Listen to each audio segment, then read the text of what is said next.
This is Keith, the founder of KeithRN, a website that I created over 3 years ago dedicated to transforming nursing education through an emphasis of clinical reasoning resources.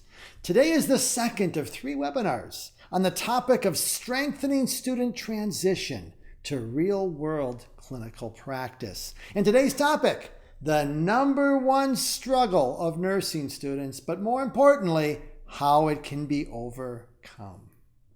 Now let's look briefly at video number 1. In my first webinar was titled Why Students Struggle to Transition to Real-World Clinical Practice. I discussed how TMI, or too much information in nursing education, is a barrier to student mastery of what content is most important because everything is seen as equally important. Nursing students require a deep understanding of what is most important. And we talked about the importance of pharmacology, pathophysiology, and applied fluid and electrolyte content. So if you missed that first video, it's worth checking out and go back to the link on this email or on my last blog.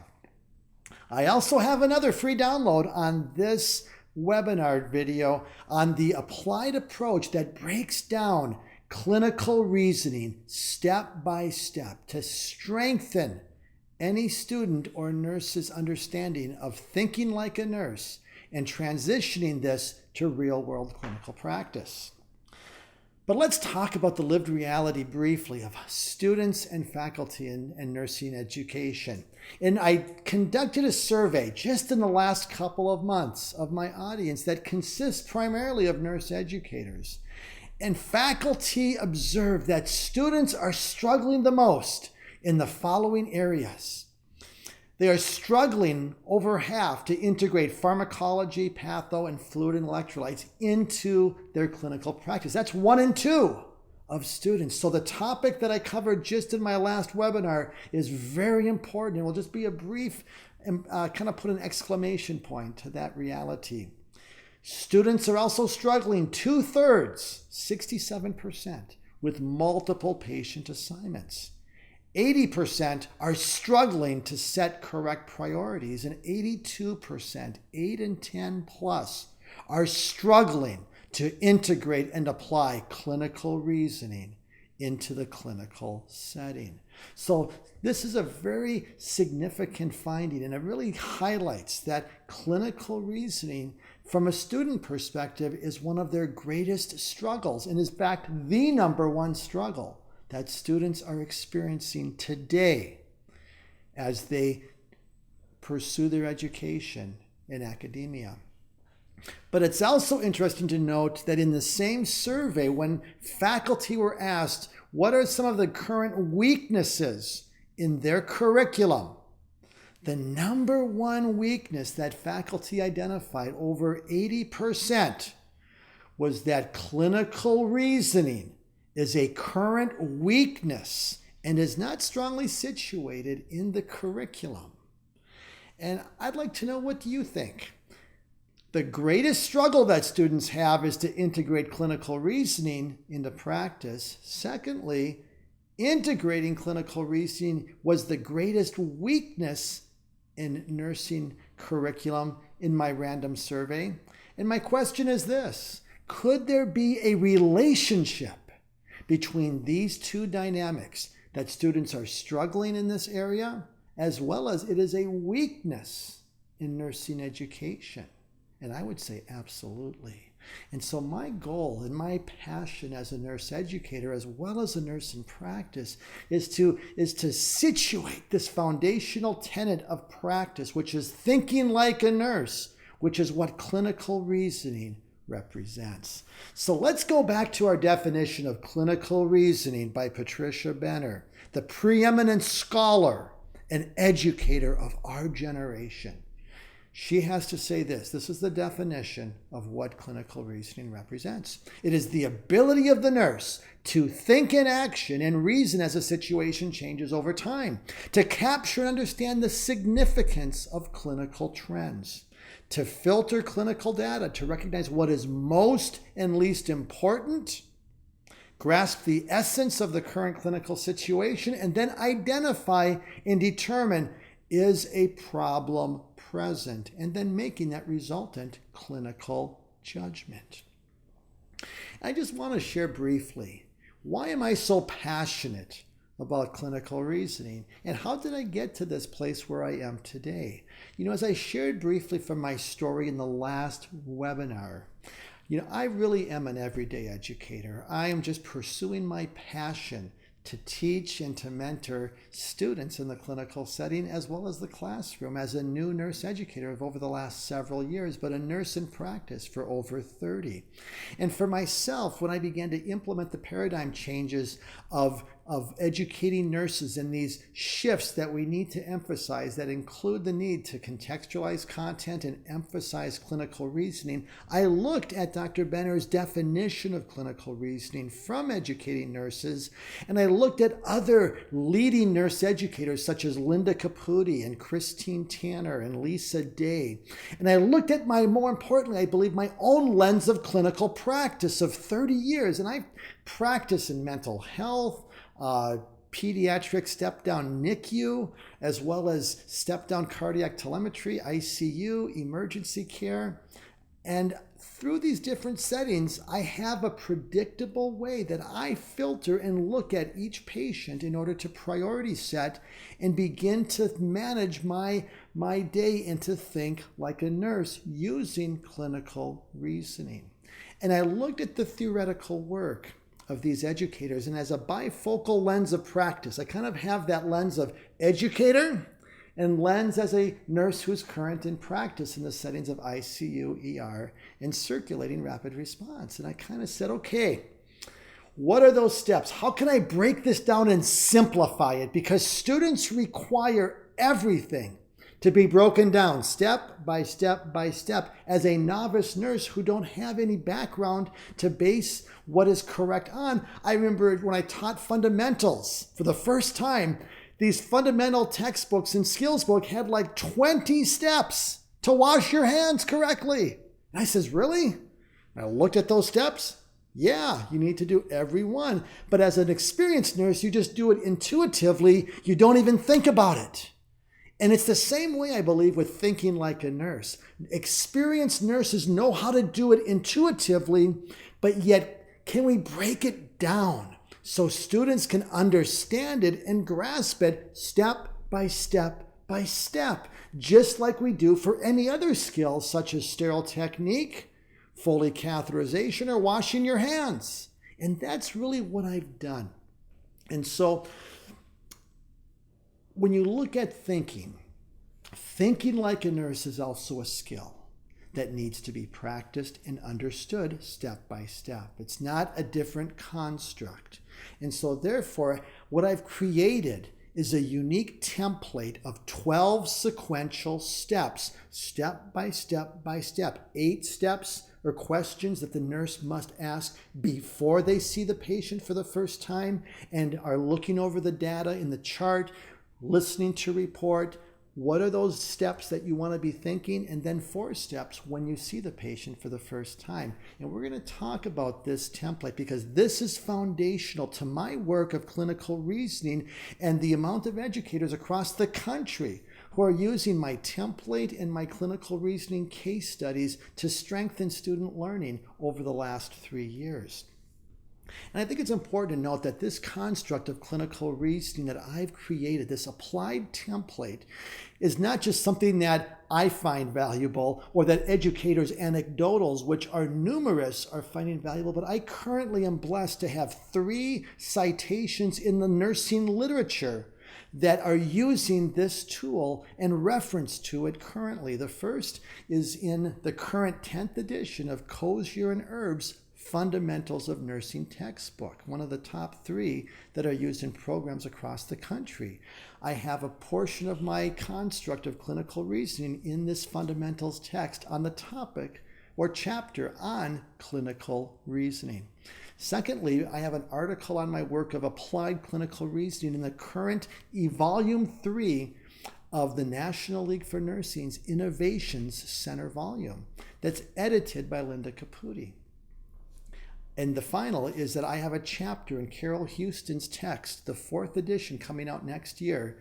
Her textbook is titled Professional Issues in Nursing, Challenges and Opportunities. And the chapter is titled that I wrote, Can Clinical Reasoning Be Taught? And in that content, I make it very clear that yes, it can be. And I'm going to be sharing you the essence of that chapter in my construct of 12 questions and my template of clinical reasoning. So let's go through this template. And many of you, if you're a nurse educator, may be familiar with my work and have seen this template before, but I have made a couple of adjustments to it to strengthen it and to make it more relevant, I believe, to clinical practice. And so we're going to go through these step by step. And these are the 8 questions that a nurse must ask and engage with every time that they care for a patient. And one of the strengths of this template is that it is universal in the sense that it really captures the essence of nurse thinking, whether you are in OB, pediatrics, mental health, long-term care, home care, or acute care and critical care, ER. The essence of thinking like a nurse is relatively standardized. The practice settings change, but the thinking doesn't. And so as you look at this, regardless of whether you're a student or a nurse in practice in whatever your setting, these questions capture the essence of not just how I think, but really how any nurse thinks as they look at the practice and the art of nursing. So let's look at these step by step. First question.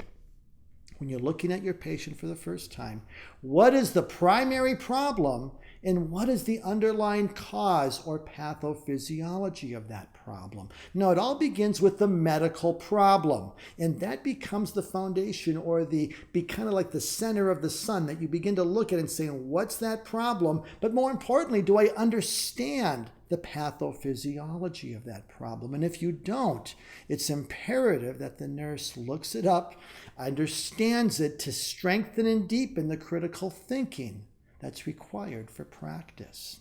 So number 1 is that primary problem identification and the patho. Second question, what clinical data from the chart is relevant and needs to be trended because it is clinically significant? If you remember from Dr. Benner's definition, it talks about the importance of looking at the clinical trends or trajectories of data and what's most important. This is situating this essential construct of clinical reasoning.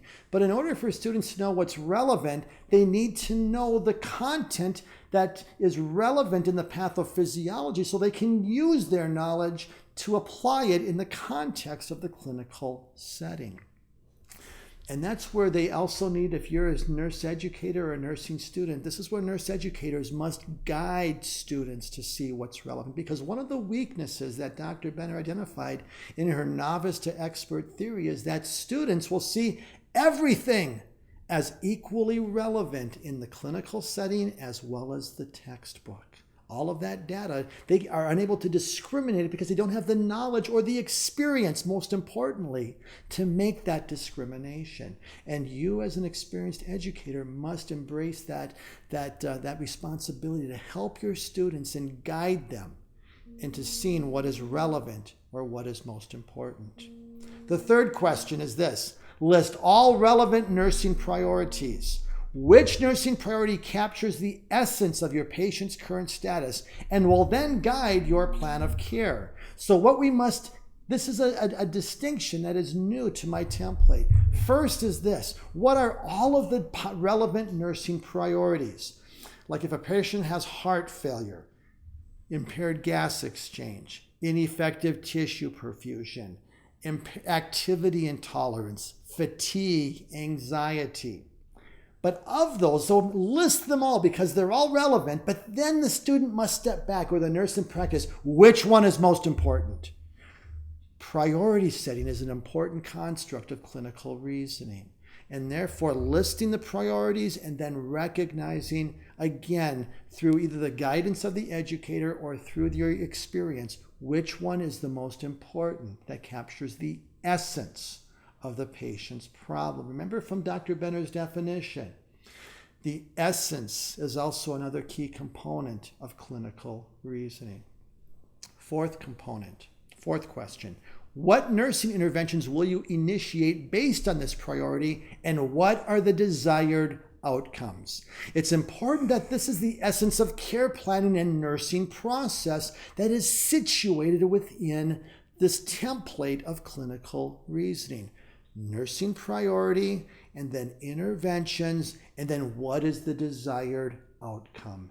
And outcomes are very important. It's like when you know what the desired outcome of your patient is, like with heart failure, to be losing or to lose those 6 pounds that they gained through diuresis, as well as the relief of shortness of breath, comparing that to their current status, the difference tells you where you need to go with your plan of care. So the emphasis of outcomes, comparing what you want, what's the objective, and where are they currently at, and what's the difference, will guide the nurse to see where the patient is at currently in that trajectory.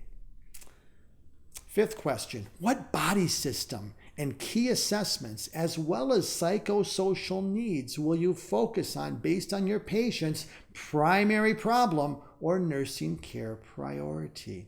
This has a couple of different components that are essential to preparing for practice. One, what body system will you focus on with that patient with heart failure? Will I obsess over palpating their stomach and listening to bowel sounds? Or will I focus on their respiratory status and a good auscultatory assessment, as well as the cardiovascular assessment of the pulses, heart tones, pitting edema, how high up it is, etc.? It's obvious that in a patient with heart failure, we're going to focus on the respiratory and the circulatory system very thoroughly and really kind of still do a head to toe, but we're going to focus on specific body systems based on their primary problem. It's also important for the nurse to also not forget the holistic aspect of nursing and look at the psychosocial needs of this patient. This is the art of nursing. What aspects in their history are standing out that there may be some psychosocial overlays that we must be sensitive to? Are they anxious? Why are they anxious? It's because they can't breathe, or is that a primary problem that needs to be addressed? That also must be on the nurse's radar. Sixth question, what is the worst possible or most likely complication to anticipate based on the primary problem? Again, this is looking at being proactive in practice versus reactive. Looking for a problem before it manifests itself is essential to prevent failure to rescue when the patient begins to change. So in our patient with heart failure, one of the complications could be pulmonary edema and respiratory distress. So therefore, when you have a sense of what's most likely based on their current primary problem, you'll be looking for that intentionally. And my seventh question addresses that. What nursing assessments will identify this complication early if it develops? So now let's think about pulmonary edema and respiratory distress. Will it be crackles top to bottom, or will it be even basilar crackles with a slightly tachypnea of 22-24? That's a change. And SATs that are slightly starting to slide. That's the early signs, not when they're 32 or 40 breaths a minute and crackles top to bottom.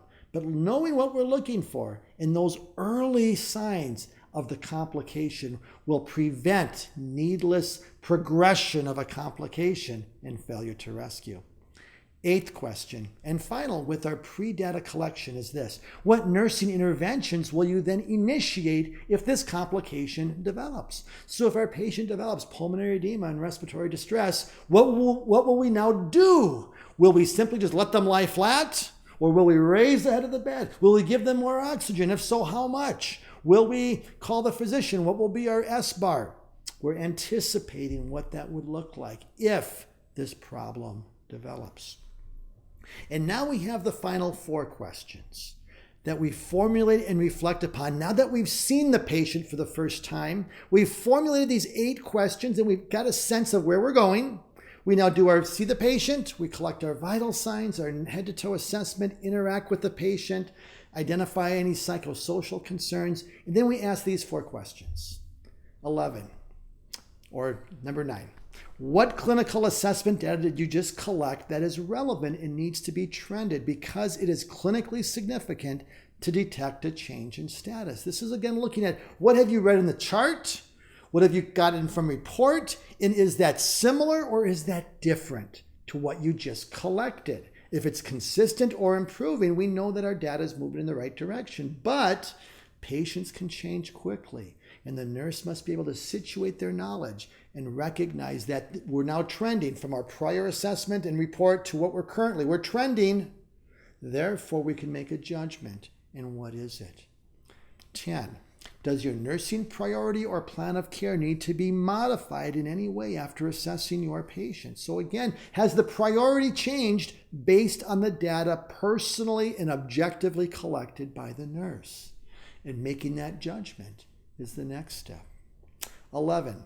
After reviewing the primary care provider's note, what is the rationale for new orders or changes made? It's imperative to read the primary care provider's note in the medical record if it's present, because that gives you a rich sense of salience about what is going on and what is the physician or nurse practitioner's primary plan of care, that it's understood and that it is integrated and that it is assessed by the nurse to see if we are progressing and moving in the right direction. And finally, number 12, what educational priorities have you identified and how will you address them? Again, it's imperative to recognize that a key component of clinical reasoning is priority setting.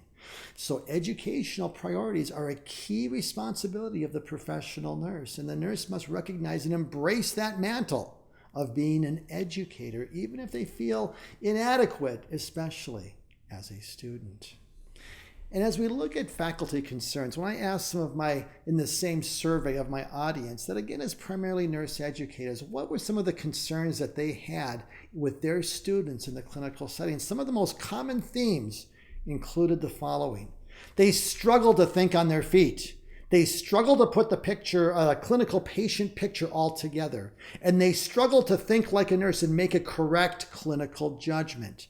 Now, many of these aspects of practice are related primarily to their inexperience. Students in nursing school don't have enough clinical experience to really do this well, but we want them as students to progress and to be strengthened in these skills, especially of clinical reasoning, so they can think like a nurse and be able to provide that safe and effective care as a student and then as a nurse in practice. And so understanding and the ability to deeply understand clinical reasoning is not only going to help them in the student academic setting with the clinical experience there, but it's going to help them, especially when they have multiple patients and the demands that are going to be incessant with that workload in the practice setting.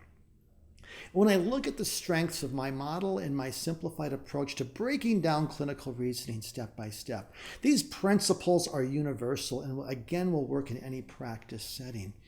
But more importantly, I believe that it also gives students a predictable template that never changes in essence, regardless of the clinical rotation as a fundamental student in the first year or an advanced student in a critical care setting in the final year.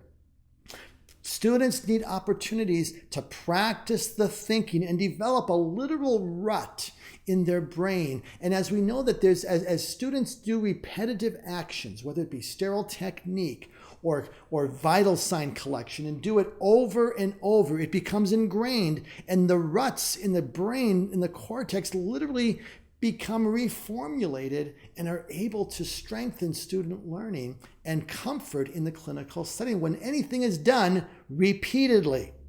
And this template gives students the opportunity to do this skill of thinking step by step over and over again. And again, thinking is a skill that needs to be practiced, not only by students, but also as nurses in practice. And so this gives a predictable template to do that. Just a sterile technique, for example. Did we just basically kind of just randomly hope that we just present sterile technique as a one-time in our skills lab and then just check off? No, we expect our students to practice sterile technique and gloving over and over and over until they're proficient. The same is true for clinical reasoning and thinking like a nurse.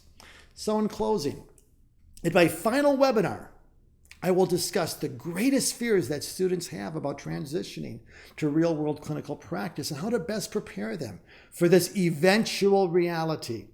I will also address the specific difficulties and struggles that motivate these student fears and how nursing education is limited in its ability to prepare students for certain aspects of real-world clinical practice. I'm going to also share a new resource that I've created that will directly address these topics and more. As a result, can help strengthen a student's ability to transition successfully to real-world clinical practice. I'd just like to ask, what did you think of today's video and webinar? I'd like you to, again, share your comments or feedback on my blog that this is associated with and would value this feedback and will answer any questions in this form that you may have. And I want to thank you again for your time and I look forward to your feedback and look forward to seeing you in the final webinar in just a few days. Thank you very much.